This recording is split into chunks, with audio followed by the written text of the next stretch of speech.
अऊज़ बिल्लाहि मिनश्शैतानिर्रजीम बिस्मिल्लाहिर्रहमानिर्रहीम। अस्सलामु अलैकुम डियर स्टूडेंट। आज की इस इम्पोर्टेंट वीडियो में 10 बेसिक पॉइंट्स फॉर सीएसएस आपको इस वीडियो में दिखाऊंगा। तो काइंडली आपने इस वीडियो को लास्ट आखिर तक वॉच करना है। 6 से 5 पॉइंट में आपको तफसील से बताऊंगा और 5 जो उनसे पॉइंट होंगे वो आपको नेक्स्ट वीडियोस में बताऊंगा, क्योंकि वो बहुत लेंथी पॉइंट्स हैं। उनको मैं नेक्स्ट लेक्चर में बताऊंगा। सबसे पहले बात कर लेते हैं make command on part of speech. Most important point है जी, आपने part of speech her angle से तैयार करने हैं। आप लोग अक्सर इसको नजरअंदाज कर देते हैं, इनका कोई फायदा नहीं, लेकिन सबसे अहम यही होते हैं। अगर पार्ट ऑफ स्पीच आपको नहीं आते तो आप ऐसे का पेपर पास नहीं कर सकते। आप लोगों को पता है कि पार्ट ऑफ स्पीच आपने छोटी क्लासों में पढ़े थे, बड़ी क्लासों में आपने छोड़ दिए थे। तो काइंडली आपने कोशिश करनी है कि आपने पार्ट ऑफ स्पीच पर ग्रिप हासिल करनी है। Make command on tenses. आपने टेंसेस को हर एंगल से तैयार करना है। एक्टिव पैसिव आपने अच्छे तरीके से तैयार करके जाने हैं। डायरेक्ट इनडायरेक्ट अगर आप कर सकते हैं इसके साथ साथ तो बहुत इम्पोर्टेंट भी है। इनको अच्छे तरीके से तैयार करने से आपको बहुत ज़्यादा हेल्प आउट हो जाएगी। आप लोगों ने कोशिश करनी है कि डायरेक्ट इनडायरेक्ट और टेंसेस को हर एंगल से तैयार करना है। ठीक है, तो मैं उम्मीद करता हूँ आप लोग लाजमी तैयार करेंगे। आगे बात करते हैं सेंटेंस फॉर्मेशन।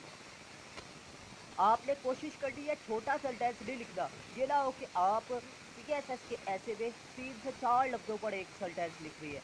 इस तरह लिखने से सेंटेंस आपको वो नंबर नहीं देगा, बल्कि आपको फेल कर सकता है। आपने सेंटेंस का स्ट्रक्चर बहुत लेंथी भी नहीं लिखना और बहुत शॉर्ट भी नहीं लिखना, मतलब दरमियाना लिखना है जी। ठीक है, मतलब 10 अल्फाज पर कम से कम 10 से 15 तक होना चाहिए। वोकेबलरी आपकी अच्छी होनी चाहिए। वोकेबलरी के लिए भी आपको बताता हूं, आपने क्या करना है, डॉन न्यूज़पेपर डेली बेसिस पे अच्छे तरीके से तैयार करके जाना है जी। डॉन न्यूज़पेपर, ठीक है।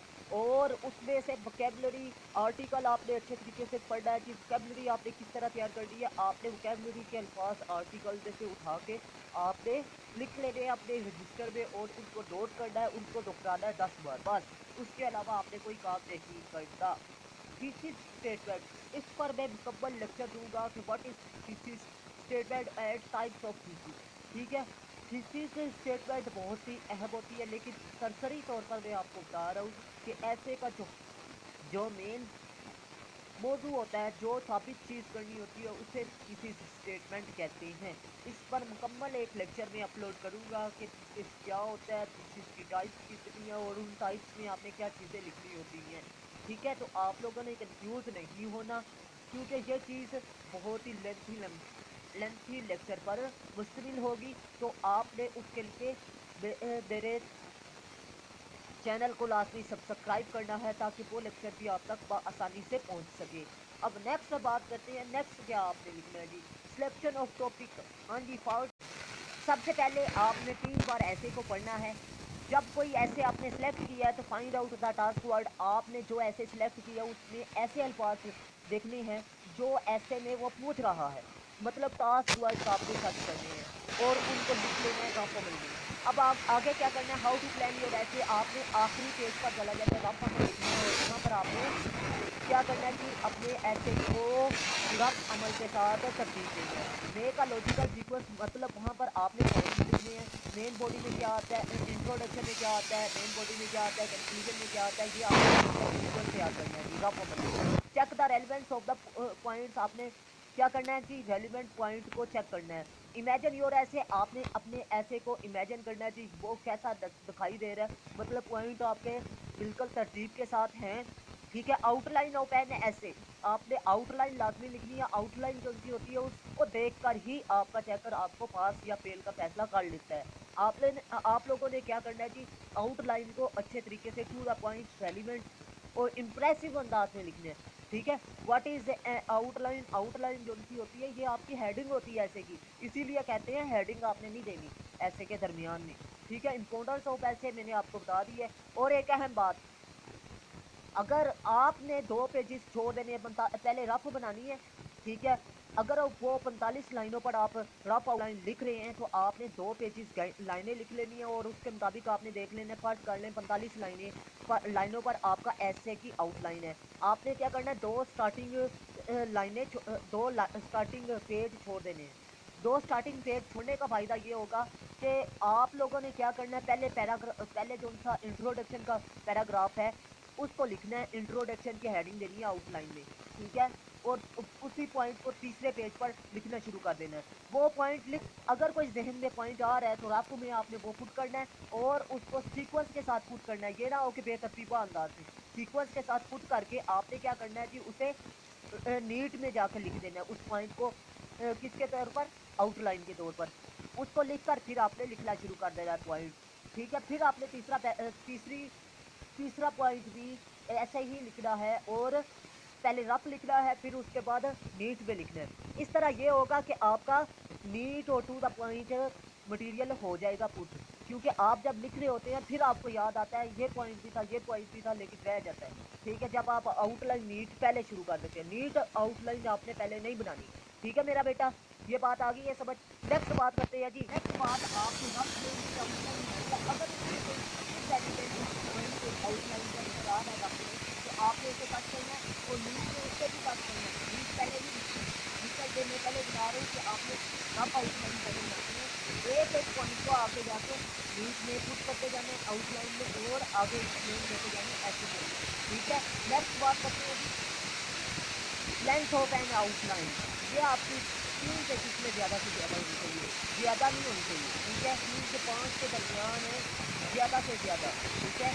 हैंडलिंग ऑफ एन आउटलाइन, ये मैंने आपको बता दिया। How to main connectivity in essay, ठीक है। आपने ऐसे के अंदर कनेक्टिविटी को लाजमी स्ट्रेस करना है आप पैराग्राफ के। अगर आप ये काम नहीं करते तो आपका ऐसे फेल है। हाँ जी, क्योंकि आपने तो स्पीड के साथ चलना है, ठीक है, ताकि उसे पता चले वो डायरेक्ट तो नहीं जा रहा अगले पैराग्राफ। बात करते हैं जी लैंग्वेज ऑफ एन ऐसे। आपके ऐसे की जो सी ज़बान होनी चाहिए वो टू द पॉइंट, रेलिवेंट और सबसे बढ़कर क्वालिटी ऑफ मटेरियल के लिहाज से और क्वालिटी ऑफ ग्रामर के लिहाज से आउटस्टैंडिंग होनी चाहिए, ठीक है। आप लोगों ने ये दो चीज़ें भी लाजमी अपने ऐसे के अंदर अप्लाई करनी है ताकि आप लोगों के ऐसे में अच्छे नंबर आ सके। तो मैं उम्मीद करता हूँ आप लोग लाजमी इन चीज़ों को मद्देनज़र रखेंगे, ठीक है, अपने ऐसे के अंदर। अब बात करते हैं नेक्स्ट, मटेरियल ऑफ ऐसे। इस पर मैं अलग सा लेक्चर आपको दूंगा कि आपने मटेरियल कहाँ कहाँ से ऐसे के लिए तैयार करना है जी, ठीक है। ऐसे के लिए भी, और आपको बताता चलूँ कि आपके करंट अफेयर के लिए भी एक वेबसाइट में आपको नेक्स्ट लेक्चर में बताऊंगा। एक वेबसाइट नहीं, तकरीबन 10 वेबसाइट या बुक्स वगैरह, ठीक है। तो आप लोगों ने उनसे तैयारी करनी है। अब एक अहम बात बताता चलूँ कि अभी तक वीडियो ख़त्म नहीं हुई। वो अहम बात ये है कि मैंने CSS और TMS की ऑनलाइन क्लासेस का आगाज़ किया है, और इसके अलावा अगर आपको ऐसे की तैयारी में दुश्वारी का सामना है तो आप लोग लाजमी मेरे से ऑनलाइन क्लासेस अटेंड करें। इंशाल्लाह मैं आपको मुकम्मल तौर पर टू द पॉइंट तरीके से शॉर्ट वक्त में तैयार करवाऊँगा ऐसे की तैयारी। और इसके अलावा अगर आप लोग ऑनलाइन क्लासेस अटेंड नहीं कर सकते तो आप लोग सिर्फ 4 से 5 ऐसे तैयार कर लें to the point multi SSC के लिए।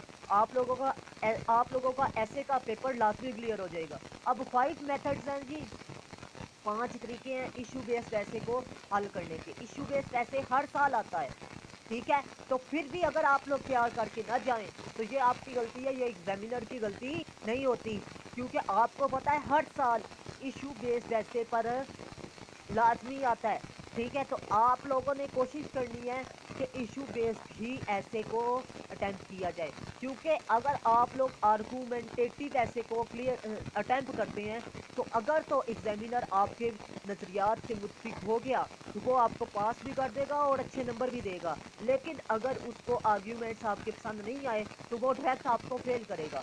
लेकिन इशू बेस्ड ऐसे में ये है कि आपको वो पास इजीली कर देता है, क्योंकि उसे भी पता ये इशू है, ठीक है। एग्जामिनर को भी पता है, वो इनकार नहीं कर सकता कि ये इशू नहीं है, ठीक है। तो मैं उम्मीद करता हूँ अपनी मेरी बात समझ चुके होंगे। अब बात करते हैं कंक्लूजन प्लस ऑप्टिमिज्म, ठीक है। कंक्लूजन पर मैं लास्ट पे इंशाल्लाह एक लेक्चर भी दूंगा, लेकिन अभी आर्थिक तौर पर मैं आपको समझा दूँ। कंक्लूजन का मतलब होता है कि आपने जो थीसिस स्टेटमेंट में मौजू बयान किया है उसी को हरफ आखिर के तौर पर आपने लिख देना है। मतलब आपने 4 अल्फाज में पूरे ऐसे को बयान कर देना है, ٹھیک ہے، یہ مسئلہ یہ ہے، تھیسس اسٹیٹمنٹ کو ہی ایک قسم کا بیان کرنا ہے، پورے ایسے میں جو اہم نکات ہیں ان کو بیان شارٹ کر کے لکھنا ہے، لیکن یہ نہ ہو کہ آپ ایفیکٹس اور سلوشن اس میں لکھ رہے ہیں، ٹھیک ہے، یہ نہیں ہونا چاہیے۔ آپ لوگوں نے پلس آپٹیمزم کے ساتھ اس کا آخر کر دینا ہے، مطلب پر امیدی کے ساتھ یہ مسئلہ اینڈ پہ اس طرح حل کیا جا سکتا ہے۔ تھوڑا سا سلوشن کو آپ نے ٹچ کرنا ہے، لیکن اتنا زیادہ نہیں کرنا کہ آپ لوگ سارا سلوشن ہی لکھ رہے ہیں کنکلوژن میں۔ تو میں امید کرتا ہوں آپ کو ویڈیو اچھی لگی، اگر ویڈیو اچھی لگی تو لازمی لائک کیجیے گا، دوستوں کے ساتھ لازمی شیئر کیجیے گا، اور اگر آپ میرے چینل پر نیو ہیں تو کائنڈلی میرے چینل کو لازمی سبسکرائب کر لیجیے گا۔ ملتے ہیں اس طرح کی نیکسٹ انفارمیٹیو ویڈیو میں، اللہ حافظ۔